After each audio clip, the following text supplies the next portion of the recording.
Hudson Taylor, o pai das missões no interior da China, 1832-1905. Tiago Taylor tinha se levantado cedo de madrugada. Chegara, enfim, o auspicioso e anunciado dia de seu casamento. O moço ocupava-se em arrumar tudo para receber a noiva na casa que iam ocupar. Enquanto trabalhava, meditava sobre as ocorrências recentes na aldeola. Duas famílias, a dos Cooper e a dos Shaw, converteram-se e convidaram John Wesley para pregar na feira. O velho discursou sobre a ira vindoura de tal maneira que o povo desistiu da amarga perseguição e deixou o intrépido pregador hospedar-se na casa do Sr. Shaw. Enquanto Tiago preparava a casa para a chegada da noiva, ouvia-se a voz da vizinha, a Sra. Shaw, cantando. Lembrou-se de como ela, meses antes, passava todo o tempo acamada, gemendo dia após dia, por causa do reumatismo que a deixara aleijada. Mas, quando confiou no Senhor, como disse, para a cura imediata, grande foi a transformação. E indizível foi a surpresa do marido ao voltar à casa. A esposa não somente estava curada e de pé, mas estava varrendo a cozinha. Tiago Taylor odiava a religião. Ainda mais que aquele era o dia em que se ia casar. Depois do casamento iam dançar e beber, como se fazia em tais ocasiões. Mas não podia livrar-se das palavras, talvez ouvidas, do sermão do pregador. Porém, eu e a minha casa serviremos ao Senhor. Sim, ia ter uma esposa e assumir as responsabilidades de marido e de pai de família. Grande tinha sido seu descuido. Resolvido, então, a entrar seriamente na vida de casado, começou a repetir as palavras: serviremos ao Senhor. As horas se passavam. O sol subia mais e mais sobre as casas cobertas de neve. Mas o jovem Tiago, esquecido de tudo que é material e tomado pela realidade das coisas eternas, permaneceu de joelhos, face a face com Deus. O amor do Salvador, por fim, venceu seu coração, e Tiago Taylor levantou-se com a alma cheia do Senhor Jesus. Podemos imaginar como os sinos dobraram, como a noiva e os convivas se impacientaram nesse dia. Já havia passado a hora para a cerimônia de casamento quando o jovem despertou do enlevo com Deus e se levantou da oração. Depois de vestir-se, venceu rapidamente os 3 quilômetros até o vilarejo de Royston. Sem perder tempo em perguntar ao rapaz a razão de tanto atraso, o culto foi realizado e Tiago e Elizabeth saíram da igreja casados. O jovem não vacilou e, ao sair, contou tudo acerca da sua conversão ao ouvido de Betty. Ao ouvir o que ele relatava, exclamou em tom de desespero: casei-me então com um desses metodistas. Não houve dança nesse dia. A voz e o violino do noivo foram usados para glorificar o mestre. Betty, apesar de saber em seu coração que Tiago tinha razão, continuou a resistir e a queixar-se dia após dia. Então, certa feita, quando se mostrava ainda mais contrariada, o robusto Tiago levantou-a nos braços e a levou para o quarto, onde ajoelhou-se ao seu lado, derramando a sua alma em oração por ela.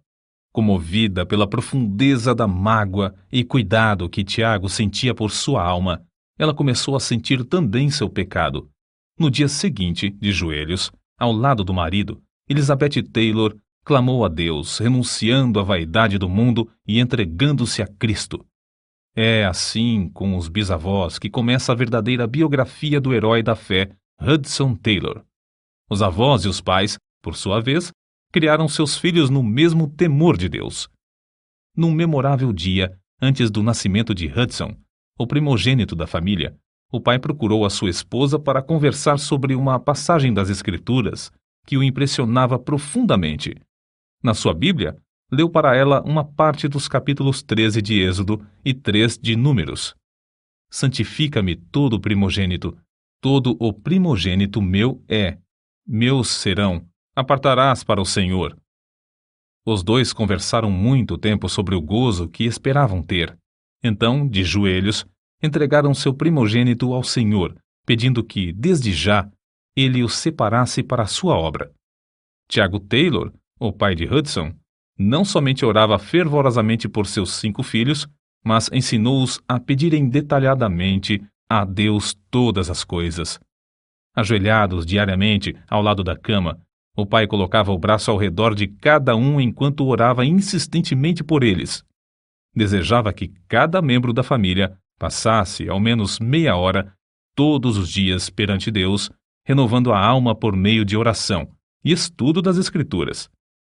A porta fechada do quarto da sua mãe, diariamente ao meio-dia, apesar das suas constantes e inumeráveis obrigações, tinha também grande influência sobre todos, pois sabiam que ela, assim, se prostrava perante Deus para renovar suas forças e para que o próximo se sentisse atraído ao amigo invisível que habitava nela. Não é de admirar, portanto, que ao crescer, Hudson se consagrasse inteiramente a Deus. O grande segredo do seu incrível êxito é que em tudo que carecia, no sentido espiritual ou material, recorria a Deus e recebia dos tesouros infinitos. Contudo, não devemos julgar que a mocidade de Hudson Taylor fosse isenta de grandes lutas. Como acontece com muitos, o moço chegou à idade de 17 anos sem reconhecer a Cristo como seu Salvador. Acerca disso, ele escreveu mais tarde: "Pode ser coisa estranha, mas sou grato pelo tempo que passei no ceticismo. O absurdo de crentes que professam crer na Bíblia, enquanto se comportam justamente como se não existisse tal livro, era um dos maiores argumentos dos meus companheiros céticos. Frequentemente afirmava que, se eu aceitasse a Bíblia, ao menos faria tudo para seguir o que ela ensina, e, no caso de achar que tal coisa não era prática, lançaria tudo fora. Foi essa a minha resolução quando o Senhor me salvou. Acho que, desde então, realmente provei a palavra de Deus. Certamente nunca me arrependi de confiar nas suas promessas ou de seguir a sua direção. Quero relatar então como Deus respondeu às orações da minha mãe e da minha querida irmã por minha conversão. Certo dia, para mim inesquecível, para me divertir, escolhi um tratado na biblioteca de meu pai. Pensei em ler o começo da história e não ler a exortação do fim. Eu não sabia o que acontecia ao mesmo tempo no coração da minha querida mãe, que estava a mais de 100 quilômetros de casa. Ela levantara-se da mesa anelando a salvação de seu filho. Estando longe da família e livre da lida doméstica, entrou no seu quarto resolvida a não sair antes de receber a resposta às suas orações. Orou hora após hora, até que, por fim, só podia louvar a Deus. O Espírito Santo revelou-lhe que o filho por quem orava já se havia convertido. Eu, como já mencionei, fui dirigido ao mesmo tempo a ler o tratado. Fui atraído pelas palavras "a obra consumada". Perguntei-me a mim mesmo: por que o escritor não escreveu "a obra propiciatória"? Qual é a obra consumada? Então, vi que a propiciação de Cristo era plena e perfeita. Toda a dívida de nossos pecados ficou paga, e não restava coisa alguma que eu fizesse. Então, raiou em mim a gloriosa convicção. Fui iluminado pelo Espírito Santo para reconhecer que eu somente precisava prostrar-me e, aceitando ao Salvador e a sua salvação, louvá-lo para todo sempre. Assim, enquanto a minha querida mãe, no seu quarto, de joelhos, estava louvando a Deus, eu também louvava a Deus na biblioteca de meu pai, onde entrara para ler o livrinho. Foi assim que Hudson Taylor aceitou para a sua própria vida a obra propiciatória de Cristo, um ato que transformou todo o resto da sua vida. Acerca da sua consagração, ele escreveu: "Lembro-me bem da ocasião quando, com gozo no coração, derramei a alma perante Deus repentinamente, confessando-me grato e cheio de amor, porque Ele tinha feito tudo, salvando-me quando eu não tinha mais esperança, nem queria salvação.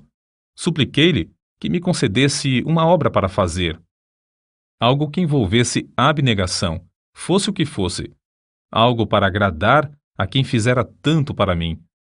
Lembro-me de como, sem reserva, consagrei tudo, colocando a minha própria pessoa, a minha vida, os amigos, tudo sobre o altar. Com a certeza de que a oferta fora aceita, a presença de Deus se tornou verdadeiramente real e preciosa. Prostrei-me em terra perante ele, humilhado e cheio de indizível gozo. Para que serviço fora aceito, eu não sabia, mas fui possuído de uma certeza tão profunda de não pertencer mais a mim mesmo, que esse entendimento dominou depois toda a minha vida. O moço que entrou no quarto para estar sozinho com Deus nesse dia não era o mesmo quando dali saiu. Um alvo e um poder se apossaram dele. Não mais ficou satisfeito em somente alimentar a sua própria alma nos cultos. Começou a sentir a sua responsabilidade para com o próximo. Anelava tratar dos negócios de seu pai. Regozijava-se com riquezas e bênçãos indizíveis. E, como os leprosos no arraial dos Círios, Hudson e sua irmã, Amélia, diziam: Não fazemos bem. Este dia é de boas novas e nos calamos. Desistiram, pois, de assistir aos cultos aos domingos à noite e saíram para anunciar a mensagem de casa em casa entre as classes mais pobres da cidade. Mas Hudson Taylor não se sentia satisfeito. Sabia que ainda não estava no centro da vontade de Deus. Na angústia de seu espírito, como aquele da antiguidade, clamou: Não te deixarei ir se me não abençoares. Então, sozinho e de joelhos, surgiu na sua alma um grande propósito. Se Deus rompesse o poder do pecado e o salvasse em espírito, alma e corpo para toda a eternidade, ele renunciaria a tudo na terra para ficar sempre ao seu dispor. Acerca dessa experiência, ele mesmo expressou: Nunca me esquecerei do que senti então. Não há palavras para descrever. Senti-me na presença de Deus, entrando numa aliança com o Todo-Poderoso. Pareceu-me que ouvi enunciadas as palavras: Tua oração é ouvida. Todas as condições são aceitas. Desde então, nunca duvidei da convicção de que Deus me chamava a trabalhar na China. A chamada de Deus, apesar de Hudson Taylor quase nunca a mencionar, ardia como um fogo dentro do seu coração. A seguir, a transcrição de um trecho de uma das cartas enviada à sua irmã. Imagina, centenas de milhões de almas sem Deus, sem esperança, na China. Parece incrível. Milhões de pessoas morrem dentro de um ano sem qualquer conforto do Evangelho. Quase ninguém liga a importância à China, onde habita cerca de quarta parte da raça humana. Ora por mim, querida Amélia, pedindo ao Senhor que me dê mais da mente de Cristo. Eu oro no armazém, na estrebaria, em qualquer canto onde posso estar sozinho com Deus. E Ele me concede tempos gloriosos. Não é justo esperar que... Vê, a noiva de Hudson. Vá comigo para morrer no estrangeiro. Sinto profundamente deixá-la, mas meu pai sabe qual é a melhor coisa e não me negará coisa alguma que seja boa. A falta de espaço não nos permite relatar aqui o heroísmo da fé que o jovem mostrou ao suportar os sacrifícios e as privações necessárias para cursar a escola de medicina e de cirurgia para melhor servir o povo da China. Antes de embarcar, escreveu essas palavras à sua mãe: Anelo estar aí uma vez mais e sei que a senhora quer ver-me, mas acho melhor não nos abraçarmos um ao outro mais, pois isto seria encontrarmos-nos para logo nos separarmos para todo sempre. Contudo, sua mãe foi ao porto de onde o navio se ia fazer a vela. Alguns anos depois, ele assim registrou a partida. Minha querida mãe, que agora está com Cristo, veio a Liverpool para despedir-se de mim. Nunca me esquecerei de como ela entrou comigo no camarote em que eu ia morar quase 6 longos meses. Com carinho de mãe, endireitou os cobertores da pequena cama, assentou-se ao meu lado e cantamos o último hino antes de nos separarmos um do outro. Ajoelhamo-nos e ela orou. Foi a última oração de minha mãe antes de eu partir para a China. Ouviu-se então o sinal para que todos os que não eram passageiros saíssem do navio. Despedimo-nos um do outro, sem a esperança de nos encontrarmos outra vez. Ao passar o navio pelas comportas, e quando a separação começou a ser realidade, do seu coração saiu um grito de angústia tão comovente que jamais esquecerei. Foi como se meu coração fosse traspassado por uma faca. Nunca reconheci tão plenamente até então o que significam as palavras: pois assim amou Deus ao mundo. Estou certo de que a minha preciosa mãe, nessa ocasião, chegou a compreender mais do amor de Deus para com um mundo que perece do que em qualquer outro tempo da sua vida. Oh, como se entristece o coração de Deus ao ver como seus filhos fecham os ouvidos à chamada divina para salvar o mundo pelo qual seu amado, seu único filho, sofreu e morreu. Os passageiros de navios modernos conhecem muito pouco do incômodo de viajar em navio à vela. Depois de uma das muitas tempestades por que passou Dumfries, o nosso herói escreveu: "A maior parte do que possuo está molhada. O camarote do comissário, coitado, inundou-se. Somente pelas orações e grandes esforços de todos a bordo é que conseguiram salvar as próprias vidas quando o navio, levado por grande temporal, estava prestes a naufragar nas pedras da praia de Gales.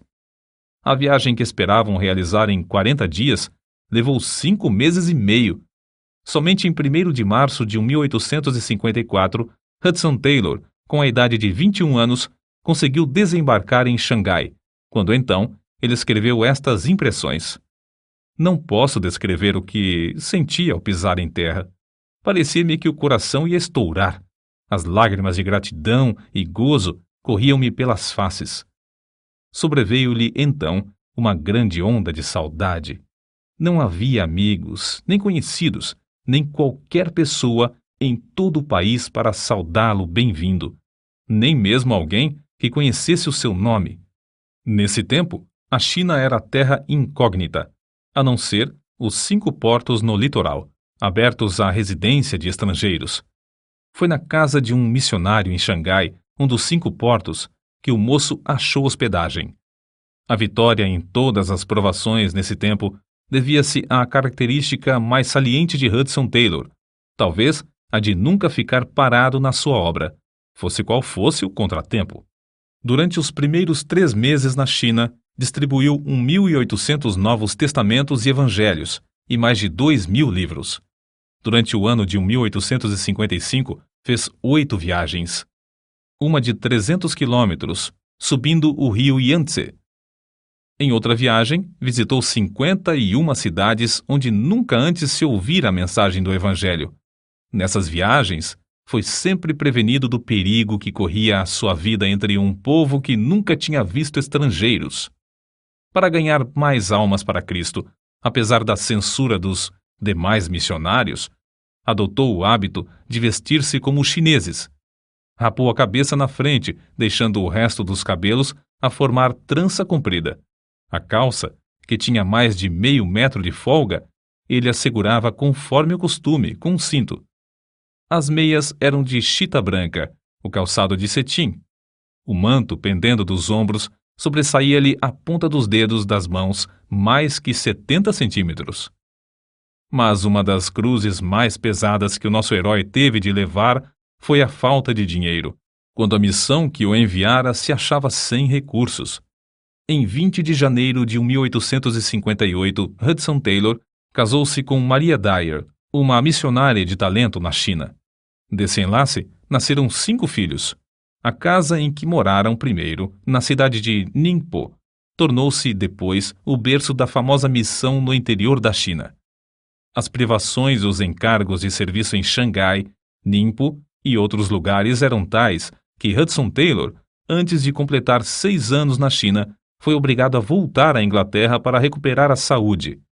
Foi para ele quase como que uma sentença de morte quando os médicos informaram-lhe de que nunca mais devia voltar à China.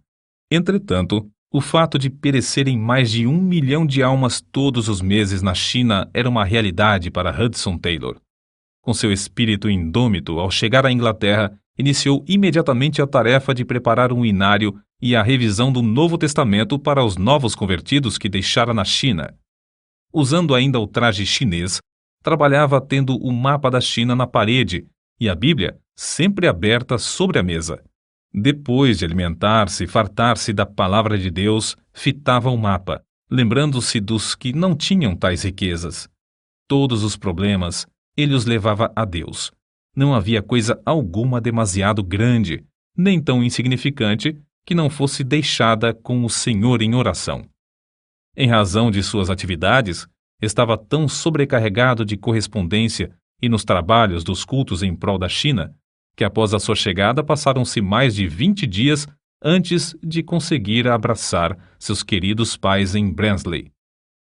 Passava às vezes a manhã, outras vezes à tarde, em jejum e oração. O trecho seguinte, escrito por ele, mostra como a sua alma continuou a arder pela obra missionária através de seus discursos nas igrejas da Inglaterra. Havia a bordo, entre os companheiros de viagem, certo chinês que se chamava Pedro. Passara alguns anos na Inglaterra, mas, apesar de conhecer algo do Evangelho, não reconhecia coisa alguma do seu poder para salvar. Senti-me ligado a ele e esforcei-me em orar e falar para levá-lo a Cristo.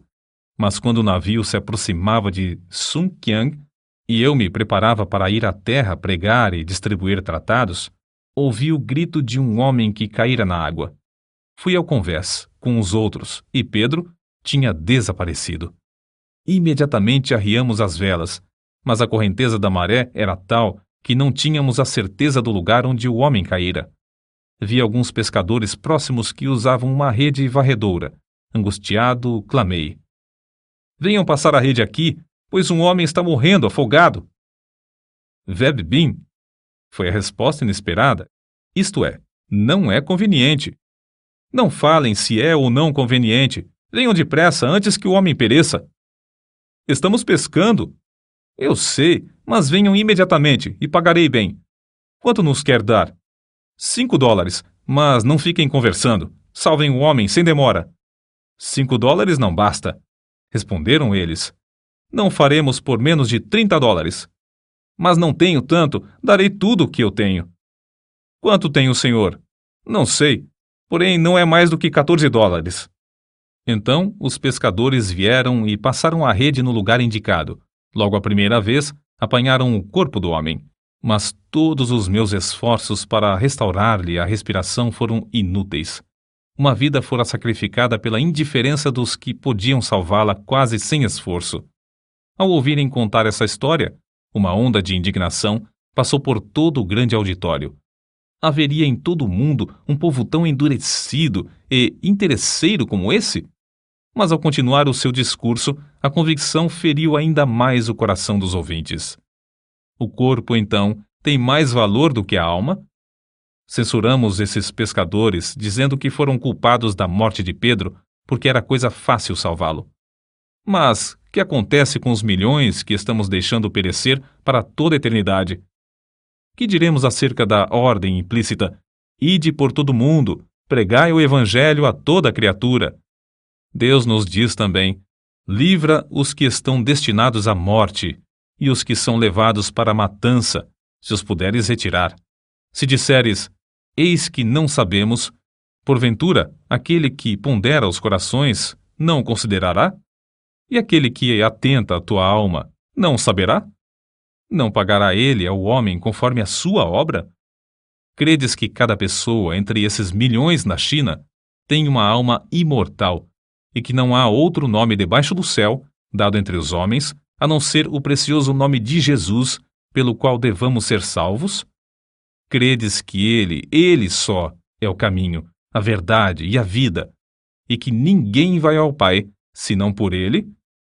Se assim o credes, examinai-vos a vós mesmos, para ver se estáis fazendo todo o possível para levar seu nome a todos. Ninguém deve dizer que não é chamado para ir à China. Ao enfrentar tais fatos, todas as pessoas precisam saber se têm uma chamada para ficar em casa. Amigo, se não tens certeza de uma chamada para continuar onde estás, como podes desobedecer à clara ordem do Salvador para ir? Se estás certo, contudo, de estares no lugar onde Cristo quer, não por causa do conforto ou dos cuidados da vida, então estás tu orando como convém em favor dos milhões de perdidos da China? Estás tu usando teus recursos para a salvação deles? Certo dia, não muito depois de haver regressado à Inglaterra, Hudson Taylor veio a saber que o número de missionários evangélicos na China diminuíra em vez de aumentar. Apesar de a metade da população pagã estar na China, o número de missionários, durante o ano, tinha diminuído de 115 para somente 91. Começaram a soar aos ouvidos do missionário estas palavras: quando eu disser ao ímpio, certamente morrerás, não avisando tu, não falando para avisar o ímpio acerca do seu caminho ímpio para salvar a sua vida, aquele ímpio morrerá na sua maldade, mas o seu sangue da tua mão o requererei. Era um domingo, 25 de junho de 1865, pela manhã. Hudson Taylor, cansado e doente, estava com alguns amigos em Brighton, à beira-mar. Mas, não podendo suportar mais o regozijo da multidão na casa de Deus, retirou-se para andar sozinho nas areias da maré vazante. Tudo em redor era paz e bonança, mas na alma do missionário rugia uma tempestade. Por fim, com alívio indizível, clamou: Tu, Senhor, tu podes assumir todo o encargo. Com tua chamada, e como teu servo, avançarei, deixando tudo nas tuas mãos. Assim, a missão no interior da China foi concebida na sua alma, e todas as etapas do seu progresso realizaram-se por seus esforços. Na calma do seu coração, na comunhão profunda e indizível com Deus, originou-se a missão.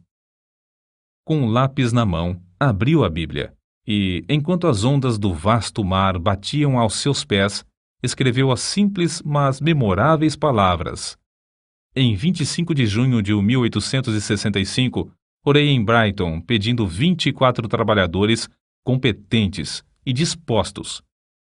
Mais tarde, recordando-se da vitória dessa ocasião, escreveu: grande foi o alívio de espírito que senti ao regressar da praia.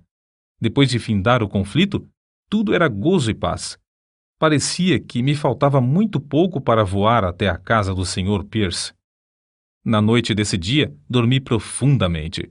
A querida esposa achou que a visita a Brighton serviu para renovar-me maravilhosamente. Era verdade. O vitorioso missionário, juntamente com a família e os 24 chamados por Deus, embarcou em Londres, no La Mermuer, em direção à China, em 26 de setembro de 1865. O anelante alvo de todos era o de erguer a bandeira de Cristo nas 11 províncias ainda não ocupadas da China. Alguns dos amigos os animaram, mas outros disseram: todo o mundo ficará esquecido dos irmãos. Sem uma junta aqui na Inglaterra, ninguém se importará com a obra por muito tempo. Promessas são fáceis de fazer hoje em dia. Dentro de pouco tempo, não terão o pão cotidiano. A viagem levou mais de 4 meses. Acerca de uma das tempestades, um dos missionários escreveu: durante todo o temporal, o Sr. Taylor se comportou com a maior calma.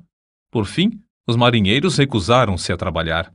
O comandante aconselhou todos a bordo a amarrarem os cintos de salvação, dizendo que o navio não resistiria à força das ondas mais que 2 horas. Nessa altura, o comandante avançou na direção dos marinheiros com um revólver na mão. Então, o Sr. Taylor aproximou-se dele e pediu-lhe que não obrigasse dessa forma os marinheiros a trabalhar. O missionário dirigiu-se também aos homens e explicou-lhes que Deus ia salvá-los, mas que eram necessários os maiores esforços de todas as pessoas a bordo. Acrescentou que tanto ele como todos os passageiros estavam prontos a ajudá-los, e que, como era evidente, as vidas deles também corriam perigo. Convencidos por esses argumentos, os homens começaram a tirar os destroços, ajudados por todos nós. Em pouco tempo, conseguimos amarrar os grandes mastros, que batiam com tanta força que estavam demolindo um lado do navio. Foram horas de grande regozijo quando o La Mermuer, por fim, aportou em Xangai com todos sãos a bordo.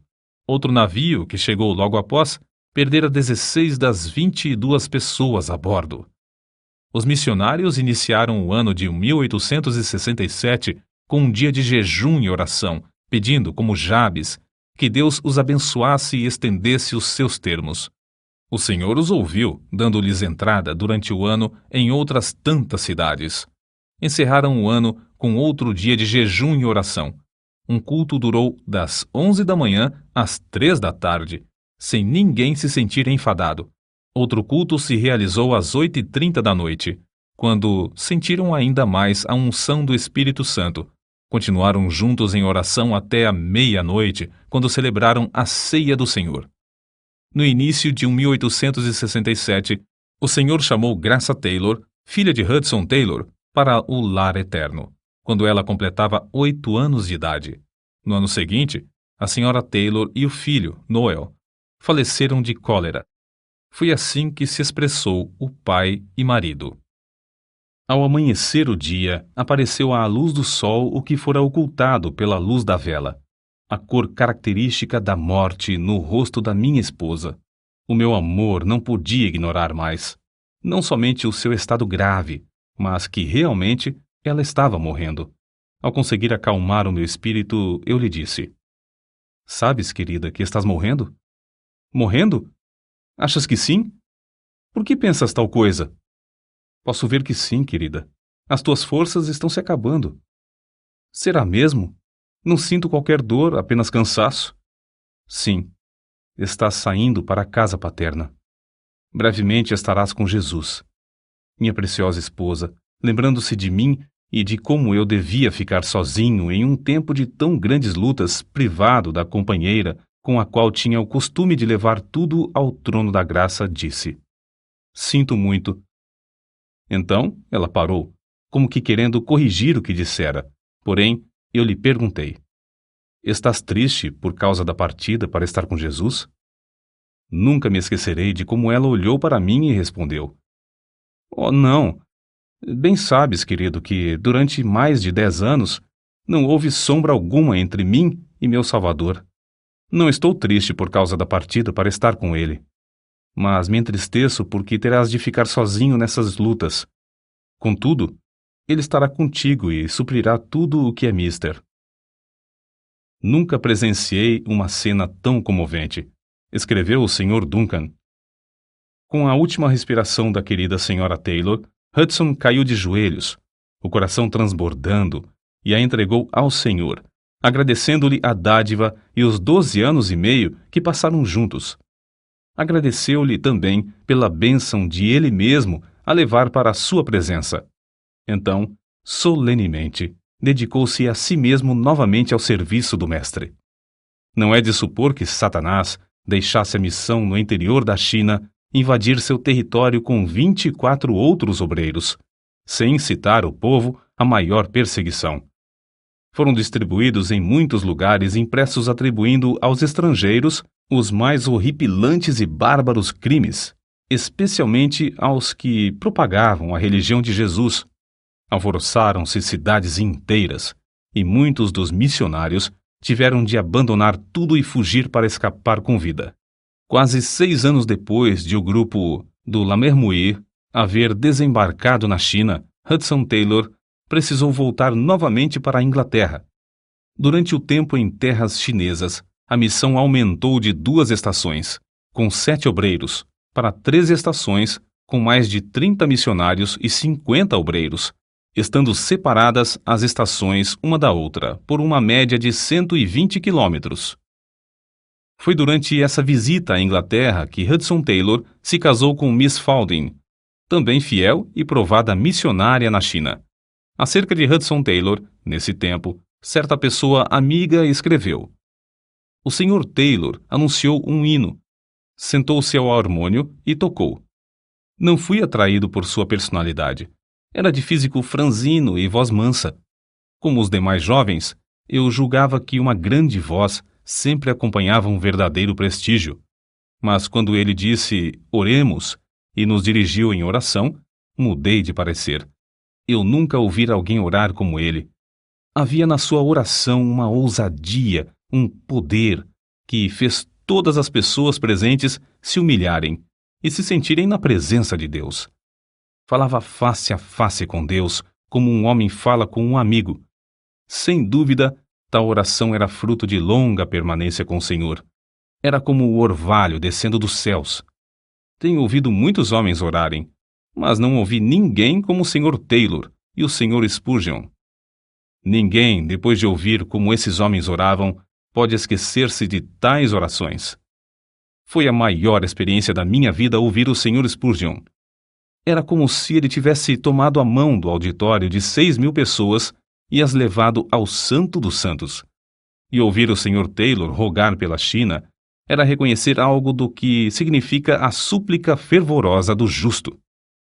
Foi em 1874 quando, com a esposa, subiam o grande rio Yangtze e ele meditava sobre as 9 províncias que se estendiam dos trópicos de Burma ao planalto da Mongólia e as montanhas do Tibete, que Hudson Taylor escreveu. A minha alma anseia e o coração arde pela evangelização de centenas de milhões de habitantes dessas províncias sem obreiros. Oh, se eu tivesse 100 vidas a dar ou gastar por eles! Mas, no meio da viagem, receberam notícias da morte da fiel missionária Amelia Bletchley, na Inglaterra. Ela não somente cuidava dos filhos do Sr. Taylor, mas também servia como secretária da missão. Grande foi a tristeza de Hudson Taylor ao chegar à Inglaterra e achar não somente os seus queridos filhos separados e espalhados, mas a obra da missão quase paralisada. Mas isso não foi ainda a sua maior tristeza. Na sua viagem pelo rio Yangtze, o Sr. Taylor, ao descer a escada do navio, sofreu uma grande queda. Caiu sobre os calcanhares de tal maneira que o choque ofendeu a espinha dorsal. Depois que chegou à Inglaterra, o incômodo da queda agravou-se até ele ficar acamado.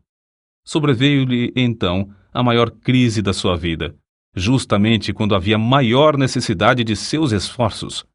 Completamente paralítico das pernas, tinha de passar todo o tempo deitado de costas. Uma pequena cama era a sua prisão. É melhor dizer que era a sua oportunidade. Ao pé da cama, na parede, estava fixado um mapa da China, e ao redor dele, de dia e de noite, estava a presença divina. Aí, de costas, mês após mês, permaneceu nosso herói, rogando e suplicando ao Senhor em favor da China. Foi-lhe concedida a fé para pedir que Deus enviasse 18 missionários. Em resposta aos seus apelos para a oração, escritos com a maior dificuldade e publicados no jornal, 60 moços responderam de uma vez. Dentre eles, 24 foram escolhidos. Ali, ao lado do leito, ele iniciou aulas para os futuros missionários e ensinou-lhes as primeiras lições da língua chinesa. E o Senhor os enviou para a China. Lê-se o seguinte acerca de como o missionário, com o corpo inutilizado nesse tempo, ficou bom. Ele foi tão maravilhosamente curado em resposta à oração que podia cumprir com um incrível número de suas obrigações. Passou quase todo o tempo das férias em Guernsey, escrevendo. Durante os 15 dias que passou ali, apesar de desejar compartilhar da delícia da linda praia com seus filhos, saiu com eles apenas uma vez. Mas as cartas que enviou para a China e outros lugares valiam mais do que ouro. Acerca de uma visita que lhe fez na China, certo missionário assim escreveu: Nunca me esquecerei do gozo e da amável maneira com que me saudou. Convidou-me logo para o escritório da missão no interior da China. Devo dizer que foi para mim uma surpresa, ou choque, ou ambas as coisas. Os móveis eram caixotes. Uma mesa estava coberta de inúmeros papéis e cartas. Ao lado do lume havia uma cama, bem arrumada, tendo um pedaço de tapete a servir de cobertor. Nessa cama o Sr. Taylor descansava de dia e de noite. O Sr. Taylor, sem qualquer palavra de desculpa, deitou-se na cama e travamos a palestra mais preciosa da minha vida. Toda a ideia que eu tinha das qualificações para ser um grande homem foi completamente mudada. Não havia nele coisa alguma do espírito de superioridade. Vi nele o ideal de Cristo, da verdadeira grandeza, tão evidente que permanece ainda no meu coração, através dos anos, até o presente momento. Hudson Taylor reconhecia profundamente que para evangelizar os milhões da China, era imperioso que os crentes na Inglaterra mostrassem muito mais abnegação e sacrifício. Mas como podia ele insistir em sacrifício sem primeiramente praticá-lo na sua própria vida?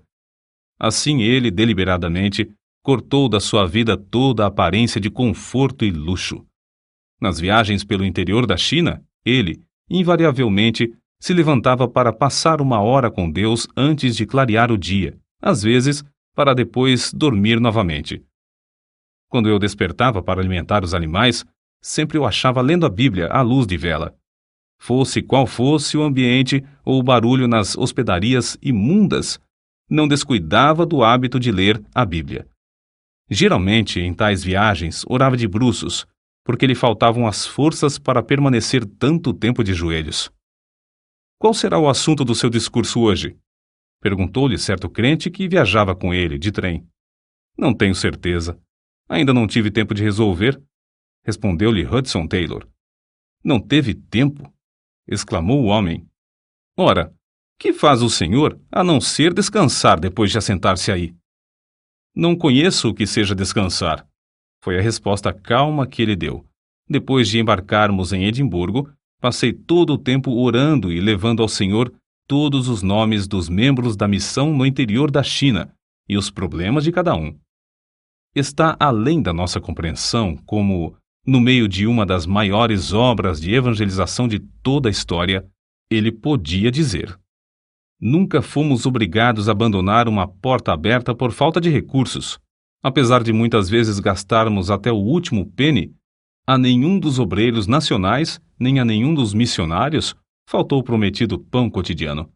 Os tempos de provações são sempre tempos abençoados, e o que é necessário nunca chega demasiado tarde. Outro segredo do seu grande êxito em levar a mensagem de salvação ao interior da China era a determinação de que a obra não somente continuasse com caráter internacional, mas também interdenominacional, que aceitasse missionários dedicados a Deus de qualquer nação ou denominação. Em 1878, ao regressar de uma viagem, começou a orar pedindo que Deus enviasse mais 30 missionários antes de findar o ano de 1879. Considerando o dinheiro necessário para pagar as passagens e sustentar tantas pessoas, podemos dizer que a sua fé era grande. Pois bem, 28 pessoas com os corações acesos pelo desejo de salvação dos perdidos na China, confiando em Deus para o seu sustento diário, embarcaram antes de findar o ano de 1878 e ainda outros 6 em 1879. Conversando com um companheiro de lutas na cidade de Wuchang, Hudson Taylor começou a enumerar os pontos estratégicos com os quais deviam começar logo a evangelizar os 2 milhões de habitantes do vale do grande rio Yangtze e o do seu tributário, o rio Han. Com menos de 50 ou 60 novos obreiros, a missão não podia dar tal passo, e a própria missão não tinha mais de um total de 100. Contudo, a Hudson Taylor foi dada a fé de pedir outros 70, lembrando-se das palavras: designou o Senhor ainda outros 70. Reunimo-nos hoje para passar o dia em jejum e oração, escreveu Hudson Taylor em 30 de junho de 1872. O Senhor nos abençoou grandemente. Alguns passaram a maior parte da noite em oração. O Espírito Santo nos encheu até nos parecer impossível receber mais sem morrer. Em certo culto, durante quase 2 horas, louvaram ininterruptamente a Deus pelos 70 obreiros já recebidos pela fé. Na realidade, foram recebidos mais do que 70, e dentro do prazo marcado. O Senhor conduziu a missão, pouco a pouco, para uma visão ainda mais larga. Levou os obreiros a pedirem ao Senhor outros 100 em 1887. Assim disse o Sr. Stephenson: se me mostrassem uma foto de todos os 100, batida aqui na China, não seria mais real do que realmente é. Contudo, Hudson Taylor não iniciou precipitadamente o programa de orar e se esforçar para receber mais 100 missionários. Como sempre, devia ter certeza da direção de Deus antes de resolver orar e se esforçar para alcançar o alvo. 6 vezes mais do que o número que pediram se ofereceram para ir. Mas a missão rejeitou fielmente a todos os que não concordaram com os princípios declarados desde o início. Assim, exatamente o número pedido embarcou para a China. Não foram 101, nem 99, mas exatamente 100. Depois da visita de Hudson Taylor ao Canadá, aos Estados Unidos e à Suécia em 1888 e 1889, a missão no interior da China gozou de um dos maiores impulsos para avançar em todos os anais da história de missões. Assim escreveu depois o nosso missionário acerca do que lhe pesava grandemente no coração durante toda a sua visita à Suécia. Confesso-me envergonhado de que, até essa ocasião, nunca tivesse meditado sobre o que o mestre realmente queria dizer ao mandar pregar o Evangelho a toda criatura. Esforcei-me durante muitos anos, como muitos outros servos de Deus, para levar o Evangelho aos lugares mais distantes. Planejei alcançar todas as províncias e muitos dos distritos menores da China, sem compreender o sentido evidente das palavras do Salvador. A toda criatura? O número total de evangelizadores entre os crentes da China não excedia 40.000. Se houvesse outro tanto de adesões, ou mesmo 3 vezes mais, e se cada um levasse a mensagem a 8 de seus patrícios, mesmo assim não alcançariam mais de 1 milhão. A toda criatura. As palavras abrasavam-me o íntimo da alma. Mas, como a igreja e eu mesmo falhávamos em aceitá-las justamente como Cristo queria, isto eu percebi então. Para mim, havia apenas uma saída, a de obedecer. Qual será a nossa atitude para com o Senhor Jesus Cristo quanto a essa ordem? Suprimiremos o título Senhor, que lhe foi dado, para reconhecê-lo apenas como nosso Salvador? Aceitaremos o fato de ele tirar a penalidade do pecado, mas nos recusarmos a confessar que fomos comprados por bom preço e que ele tem o direito de esperar a nossa obediência implícita? Diremos que somos os nossos próprios senhores, prontos a conceder-lhe apenas o que lhe é devido, a ele, que nos comprou com seu próprio sangue, com a condição de não pedir demasiado? As nossas vidas, os nossos queridos, as nossas possessões são somente nossas, não são dele? Daremos o que acharmos conveniente e obedeceremos à sua vontade somente se ele não nos pedir demasiado sacrifício? Estamos prontos a deixar Jesus Cristo nos levar aos céus, mas não queremos que esse homem reine sobre nós? Os corações de todos os filhos de Deus rejeitarão, certamente, uma afirmação assim formulada. Mas não é verdade que inumeráveis crentes em todas as gerações se comportaram tal como se isso fosse a base própria para suas vidas?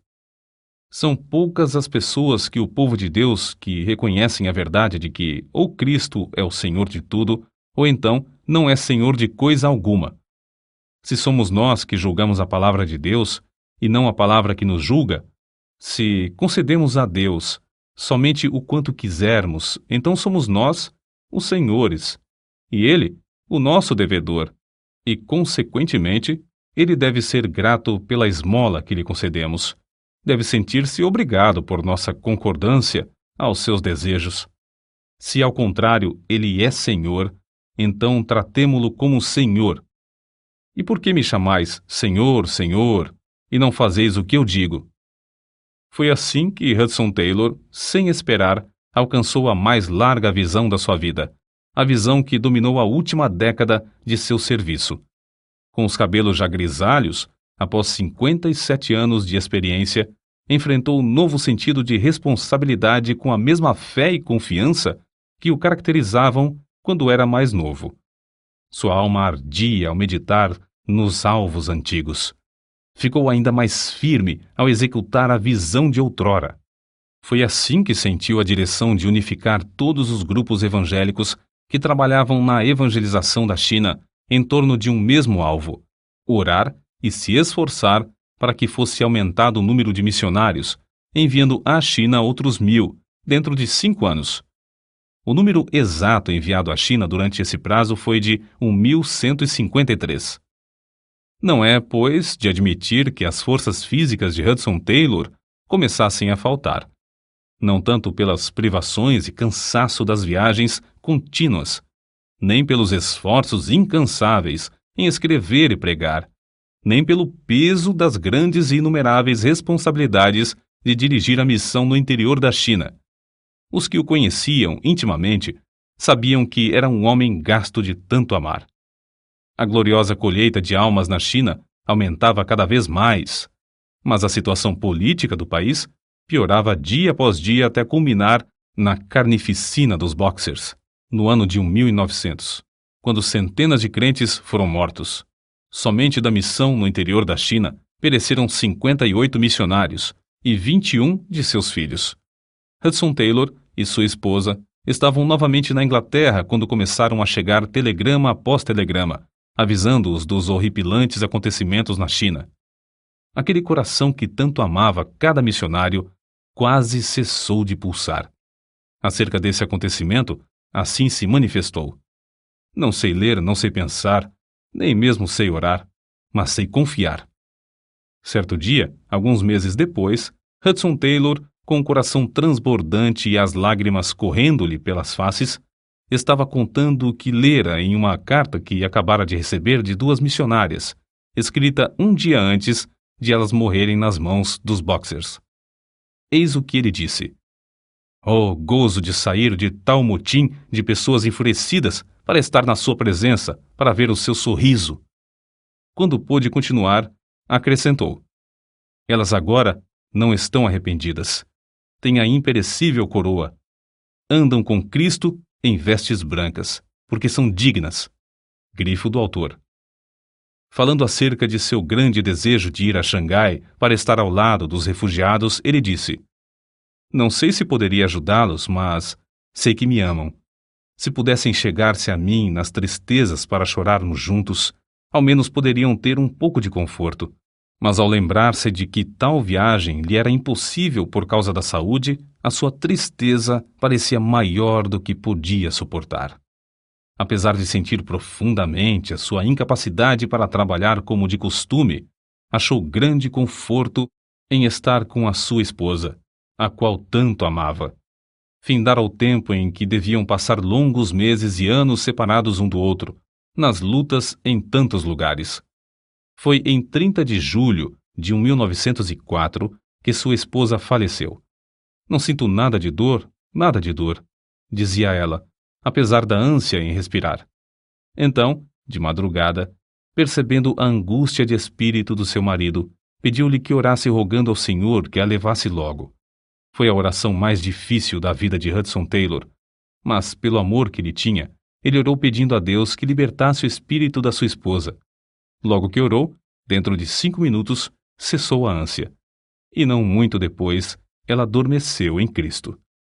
A desolação de espírito que Hudson Taylor sentiu depois da partida da sua fiel companheira era indescritível. Todavia, achou indizível paz nesta promessa. "A minha graça te basta."